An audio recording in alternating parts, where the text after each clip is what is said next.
Les fair launch, la tokenomics parfaite. Cette tokenomics fait-elle vraiment exploser toutes les cryptos qui l'adoptent? Le Tao du projet BitTensor est la star du moment et culmine au-dessus des 350 $ à l'heure où je tourne la vidéo, soit un x7 en quelques semaines. D'un autre côté, le Kaspa est la crypto la plus performante de 2022 et a simplement surperformé l'intégralité de l'écosystème pendant que tout s'écroulait. Deux cryptos qui sur le papier n'ont l'air d'avoir aucun point commun, l'une étant destinée à devenir le cerveau décentralisé des intelligences artificielles et l'autre le véritable argent numérique. Et pourtant, elles ont bel et bien une similarité dans leur tokenomics qui pourrait être en partie responsable de leur explosion, le fair launch. Dans cette vidéo, nous allons donc parler de cette tokenomics particulière, de ses avantages et de ses inconvénients, et finir par présenter quelques pépites en fair launch à très fort potentiel mais encore sous les radars. Et comme d'habitude, juste avant de commencer, je t'invite à t'abonner à la chaîne si le sujet de la vidéo te plaît. D'ailleurs, dans la dernière vidéo de lundi, je vous ai parlé du S-Found qui a fait x3 en quelques jours seulement, donc raison de plus pour t'abonner et ne pas rater les prochaines. Bref, trêve de blabla, place à la vidéo, c'est parti. Tout d'abord, commençons par la base. Qu'est-ce qu'un fair launch? Un fair launch, ou lancement équitable en français, fait référence à une distribution équitable d'une crypto à son lancement. Pour faire simple, cela signifie que la crypto a été lancée sans prévente, sans préminage, sans allocation pour la team et surtout sans gros fonds d'investissement derrière. Ces projets seraient donc basés en grande partie sur une communauté ultra engagée, leur offrant un soutien sans faille. Et l'exemple le plus parlant de lancement équitable est tout simplement le Bitcoin. Avant son lancement, le créateur Satoshi Nakamoto ne s'était vu attribuer aucun pourcentage de son projet et en théorie, toute personne pouvait miner du Bitcoin dès son lancement en 2009. L'avenir du projet entre les mains de la communauté, la suite appartient à l'histoire. Bon, maintenant qu'on a vu ça dans les faits, quels sont vraiment les avantages d'un fair launch d'un point de vue investisseur, parce que c'est surtout ça qui nous intéresse. Comme on l'a vu précédemment, aucune entité ne peut avoir une quantité astronomique de crypto à un prix inférieur à la vente publique, que ce soit l'équipe ou les fonds d'investissement. De ce fait, cela est super intéressant pour les investisseurs étant donné que la pression vendeuse sera bien moins importante que dans les projets où la team a par exemple 15% de toute la supply et que les VC ont acheté des tokens 10 fois moins cher. Mais d'un autre côté, on peut se demander pourquoi la team travaillerait sur un projet si elle n'a même pas de part dedans. Et la raison est toute simple. L'équipe fait partie des premiers à miner son projet étant donné qu'elle croit en lui sur le long terme et elle n'a donc simplement pas le choix. Pour qu'elle soit payée à sa juste valeur, le projet doit absolument être un succès. C'est la grande différence avec les teams qui s'accordent directement près de 15% des tokens et qui peuvent donc toucher le gros lot avec un projet qui ne marche que très moyennement. Et encore une fois, d'un point de vue investisseur, une team prête à tout pour faire exploser son projet, c'est exactement ce qu'on veut voir. Donc ça y est, on a trouvé la tokenomics parfaite et miser sur les cryptos en fair launch nous assure de réussir notre prochain bull run sans faire d'efforts. Évidemment, ce n'est pas aussi simple que cela et il y a quelques limites que je me dois de vous présenter pour être le plus objectif possible. La plus grande limite est que certains projets ont besoin d'énormément de fonds pour se développer, notamment ceux qui ont une grosse technologie, des dizaines de développeurs et un milieu très concurrentiel notamment. Et pour cela, ils n'ont pas d'autre choix que de lever des fonds qui parfois s'élèvent à plusieurs milliards, mais qui sont nécessaires pour l'avancée et la réalisation de la roadmap du projet. De plus, d'un point de vue marketing, même un très bon projet peut avoir du mal à se faire connaître sans budget alloué. Et comme on a vu tout à l'heure, comme la team ne dispose pas d'allocation de cette crypto, elle peut très vite être découragée et abandonner le projet dans le cas où il mettrait plus de temps à se faire connaître que prévu. Et c'est assez compréhensible, il faut vraiment être ultra déterminé et croire en son projet pour possiblement travailler des années et risquer de ne quasiment rien toucher au final. Et enfin, l'une des limites les plus importantes à noter à mes yeux est que le véritable projet fair launch n'existe pas.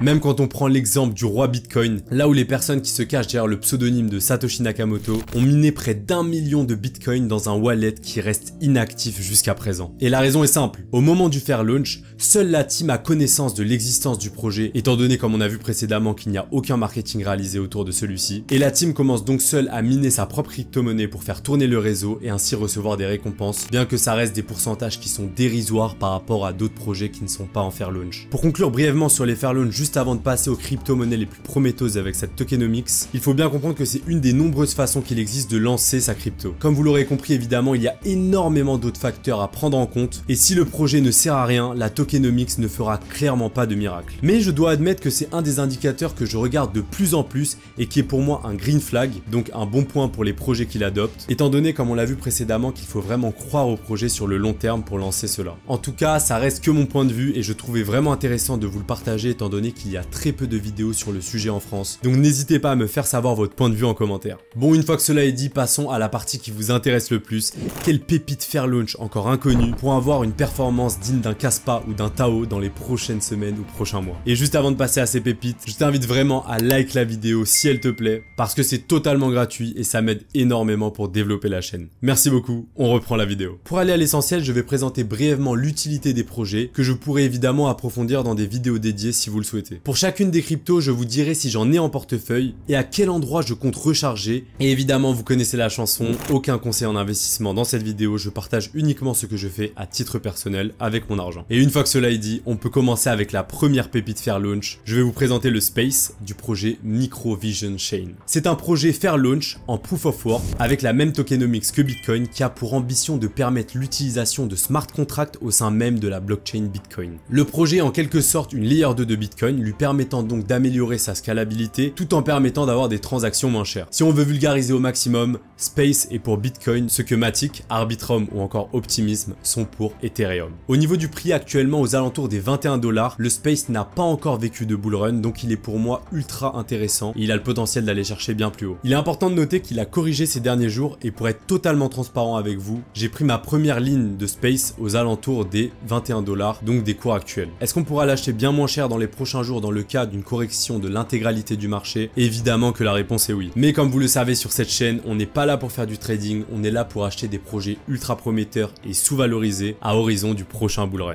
La capitalisation du Space est d'environ 50 millions et 480 millions en full dilué. Cela peut paraître beaucoup, mais si le projet est largement adopté et vu la réelle utilité qu'il a, je pense qu'il peut vraiment pousser plus haut dans les prochains mois, prochaines années. Évidemment, comme vous le savez, si le projet vous intéresse, je peux vous en faire une vidéo dédiée, n'hésitez pas à me le faire savoir en commentaire. Bref, on passe au deuxième projet Fairlaunch que je regarde particulièrement en ce moment, qui est le Zeph de Zephyr Protocol. Ce nom ne vous dit probablement rien parce qu'on en parle très peu en France, mais il commence vraiment à faire du bruit aux US, qui comme vous le savez sans doute est vraiment l'endroit le plus avancé au niveau du Web3 et des cryptos. Le projet est dans le secteur de la privacy et propose un stablecoin complètement décentralisé et totalement intraçable, collatéralisé à hauteur de 400%. Je pense que dans cette période de régulation et de contrôle par les entités centralisées, des projets innovants de confidentialité pourront vraiment tirer leur épingle du jeu. Et quand on ajoute à ça le fait que le projet ait été Fairlaunch, ce qui donne le pouvoir à la communauté, c'est clairement ultra intéressant à mes yeux. Pareil, le projet est assez complexe, donc si vous voulez plus de détails, faites-le moi savoir en commentaire, ce sera un plaisir de vous en faire une vidéo. Au niveau de la capitalisation, on est aux alentours des 50 millions à l'heure où je tourne la vidéo. Et au niveau du prix, le Zeph est passé de 5 $ à 50 $ en quelques semaines seulement,